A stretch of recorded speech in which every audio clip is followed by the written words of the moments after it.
दिव्यांग डब्यामध्ये पुन्हा एकदा एक दिव्यांग व्यक्तीला मारहाण करण्यात आलेली आहे।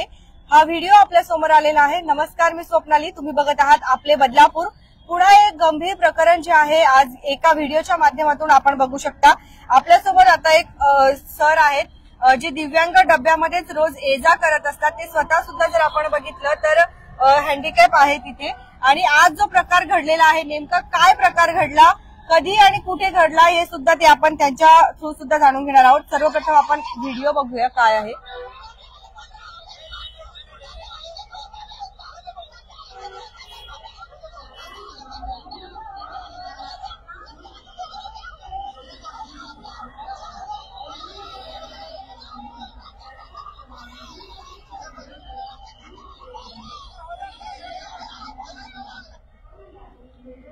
सदर जर व्हिडिओ आपण बघितला आता तर यामध्ये असं दिसतंय की एका महिलेमध्ये आणि एका व्यक्तीमध्ये जे आहे तुफान हाणामारी इथे सुरू आहे। चालत्या रेल्वेमध्ये जे आहे डब्यामध्ये हे सर्व काही सुरू होतं। अर्थात डोंबिवलीमध्ये घडलेला हा प्रकार आहे। लोकल ट्रेनमध्ये सुरू होतं दिव्यांग डब्यामध्ये। काय आहे नेमकं प्रकरण, आपण स्वतः त्या डब्यामध्ये उपस्थित असलेले एक व्यक्ती आहे त्यांच्या थ्रू आपण जाणून घेणार आहोत। नागरिक आहेत, नमस्कार। हा मॅडम, नेमकं काय घडलं होतं? माझं एवढंच म्हणत, मी घाटकोपरहून 5-7 ची गाडी बदला सीएसटी वरून 4:42 ला सुटते आणि डोंबिवलीला ती 5:40 ला गाडी पोहोचते। त्या गाडीने घाटकोपर डेपोला चढत असताना ती महिला मध्येच बसलेली होती। तिला मी उठून उभा राहण्यासाठी प्रयत्न केला, पण ती काय उठली नाही। तसं मी तिच्याशी कुठं नाद लागेल, मला पण शिवाय गाडी वाकडं करायला लागली, म्हणून मी वाकडी करून आतमध्ये जाऊन उभा राहिले। नंतर दुसरे जे अंध प्रवासी होते त्यांना उतरण्यासाठी काही लोकांनी उठून डोंबिवली स्टेशन आले, त्यांना डोंबिवलीला गर्दी उतरणाऱ्यांची खूप असते। तर त्यावेळेला ती महिला त्यांच्याशी सरळ शिव्या द्यायला लागली आणि उद्धट वर्तन त्यांच्याशी करायला लागली। त्याच्यानंतर आतून जो एक जण व्यक्ती बोलला, अरे उठून उभा राहून तुला काय झालं? ते मी प्रेग्नेंट आहे। तर प्रेग्नेंट आहे की नाही ती मला नाही माहिती, पण ती व्यवहारावरून असं वाटत होतं की प्रेग्नेंट नसावी। जी महिला प्रेग्नेंट सांगत होती ती दिव्यांग पण होती का? ती दिव्यांग नव्हती, नॉर्मल प्रवासी। आणि ज्यांना मारहाण झाला तो दिव्यांग होता, तो अंबरनाथला आहे, तो उमेश पाटील म्हणून ते दिव्यांग आहे। हा, तो दिव्यांग आहे, उमेश पाटील नाव आहे त्याचं। कारण त्याला धरून मारलेलं कारण एका महिलेला आणखी खाली गाडीतून उतरून निघाली होती, पण ती नंतर खिडकीतून त्याला शिव्या गाडी तोडला। तो काहीतरी तिला बोलला, तू आता शिवी गाडी झाली तर समोरून काहीतरी प्रत्युत्तर येणारच। तर ते आतमध्ये येऊन त्याला परत मारहाण केली। तो ते व्हिडिओ त्याच्यामध्ये सरळ सरळ दिसते की त्याला मारहाण करत होती। तो असं तिला अगोदर काय बोललेला नाही, त्या सरळ सरळ व्हिडिओमध्ये पण दिसते की काय बोललेला पण नव्हता। आता वस्तुस्थिती आता ही आरपीएफनी चौकशी केली, बरोबर, तर बरोबर रोज रोज डेलीच आहे, एक दिवसाचा नाही, डेलीच आहे। सकाळी आम्ही 6 वाजताची गाडी पकडतो, त्या गाडीला सर तोच प्रकार आहे। अंबरनाथ, उल्हासनगर आणि डोंबिवली इतकी बेकार परिस्थिती की विचारूच नका, जाताना पण येताना पण। कशा मागण्या असणार आहेत तुमच्या? एखादा आरपीएफ जर मिळालं तर त्या गाड्यांना तर बरं होईल जरा। एखाद्या दिवशी कधी टीसी वगैरे कोणी येतात? कोणी नाही, तिथं बाजूला उभे असतात, पण आतमध्ये कोणी शिरकाव करत नाही। गाडी आलेली दिसली हँडिकॅपच्या डब्यापासून दूर जातात, पण जवळ गोष्टी नेहमीचा प्रकार आहे। कायदा आपण स्टेशनला सीसीटीव्ही असतात ते पण चेक करून बघा, असे बसले असतात पण जवळ येत नाही। पण फर्स्ट क्लासच्या डब्याजवळ मात्र नक्की टीसी असतात, आरपीएफ असतात, कारण तिकडे इन्कम जास्त मिळतो, इकडे काय कमी असतात। मी म्हणतो इकडे पण टीसी आणि आरपीएफ पाठवायचे, फुकट प्रवासी ते पण रेल्वेला उत्पन्न मिळेल आणि ते फुकटच्या प्रवासी फिरतात ते पण बंद होते।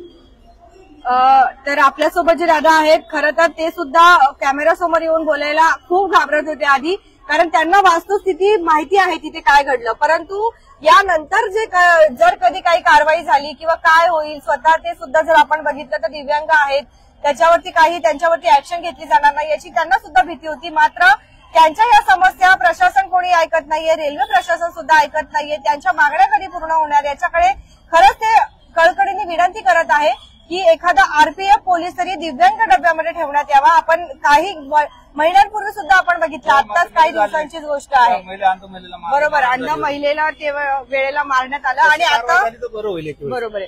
आणि आता असं सांगण्यात येत आहे की ज्या व्यक्तीला मारहाण करण्यात आलेली आहे, 2 जणांमध्ये जी हातापाई सुरू होती, त्यातली जी महिला आहे ती असं सांगून चढली की मी प्रेग्नेंट आहे आणि दिव्यांग डब्यामध्ये ती चढली आणि ज्याला मारण्यात आलेला आहे तो व्यक्ती सुद्धा दिव्यांग होता। काय होते, अंध होते काय? लोकोमोटरचा त्याचा प्रॉब्लेम, हाडांचा प्रॉब्लेम आहे। तर ते दिव्यांग आहे आणि अंबरनाथला उतरतात का? ते अंबरनाथला उतरलेले आहेत आणि बरोबर, मारहाण करणारी जी महिला होती ती डोंबिवलीला उतरली। संपूर्ण जे आहे आपण माहिती आता या दादांकडनं आपण घेतलेली आहे। वारंवार अशा घटना दिव्यांग डब्यामध्ये घडत असतात. याच्यावरती लवकरात लवकर उपाययोजना करण्यात यावा आणि यांनाही न्याय मिळावा, फक्त एवढी त्यांची मागणी आहे. बदलापूरच्या इथे आपण सध्या आहोत आता बदलापूर रेल्वे स्टेशनवरती. ही घटना फक्त बदलापूर पुरतीच मर्यादित नाहीये. संपूर्ण बदलापूरवरून दिव्यांग डब्यात बसणारे पूर्ण सीएसटी पर्यंत सगळ्यांच्या हाच सगळ्यांना जो आहे इथं याच्यावरती समस्यांना तोंड द्यावं लागतं आहे. अखेर याच्यावर कधी मार्ग निघणार आणि काय होणार? जर आपण व्हिडिओ बघितला, दादा जास्त वेळ उभंही नाही राहू शकत, तरी सुद्धा त्यांनी आपल्याला सगळं सांगितलं आहे. बघा आता नेमकं या व्हिडिओ मागची हकीकत बघूया आपण.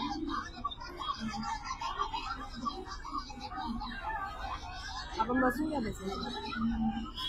त्याला कधी गाडीत जागा भेटते का बसायला? सकाळी इथून 6 भावांच्या असतात, तिला मिळतं, कधी कधी भेटत नाही जागा. कारण तिकडनं येताना तर डोंबिवलीपर्यंत उभा राहूनच यावं लागतं. जास्त वेळ उभा राहता येत नाही, जास्त वेळ मला बसता पण येत नाही. त्याच्यामुळे काय होतं माहिती का, त्यावेळेला पायाचा त्रास झालाय. मग घरी गेले की शारीरिक त्रास, हॉस्पिटलमध्ये कधी कामावून घरी दांड्या होणार, हे असले प्रकार माझ्याकडनं नेहमी होत राहतात. त्या कारण ह्या जर नॉर्मल लोक नाही चढली तर कमीत कमी व्यवस्थित उभा तरी राहतात. पण ती व्यवस्थित उभा राहायचं तर बसायचं सोडून व्यवस्थित उभा पण राहतात. गाडी चढायलाच भेटत नाही तर उभा राहायचं, बसल्याचा तो विषय सोडून देतात. बघा आपल्यासारख्या सगळ्यात चांगल्या लोकांना एक विनंती आहे की कृपा करून दिव्यांग डब्यामध्ये कोणीही चढू नका. कालच आपल्याला आदिती देशपांडे मॅडमनी सांगितलं, ज्या दृष्टीहीन आहेत त्यांनी आपल्याला सांगितलं की जर आम्ही डब्यात चढलो तर आम्हाला समजतही नाही की कुठल्या व्यक्तीला सीटावरून उठवलं पाहिजे, कारण डोळ्यांनी दिसत नाही आणि कुठला व्यक्ती अपंग आहे किंवा त्याला काही दृष्टीहीन आहे का काहीच कळत नाही. तर अशा परिस्थितीमध्ये बदलापूरकरांनो, आपण सगळ्यांनी एकजुटीने येऊन या दिव्यांग डब्यातील जे काही प्रवासी आहेत त्यांना सहकार्य केलं पाहिजे. आता जो व्हिडिओ सदर आपल्या समोर आलेला आहे त्याच्यामध्ये नेमकी चूक कोणाची आपण हे डिसाईड करू शकत नाही किंवा आपण हे ठरवू शकत नाही. हे ठरवण्याची जिम्मेदारी आरपीएफ वगैरे यांची आहे, बरोबर. त्यामुळे आपण लगेच कोणावर दोष देऊ शकत नाही. पण हा प्रकार दिव्यांग डब्यात घडलेला आहे, याची लवकरात लवकर दखल घेण्यात यावी आणि योग्य त्या आरोपीवरती कारवाई सुद्धा करण्यात यावी. बघत रहा आपले बदलापूर. स्वप्नालीसह तुमच्या प्रतिक्रिया आमच्यापर्यंत नक्कीच पोहोचवा. धन्यवाद. धन्यवाद दादा.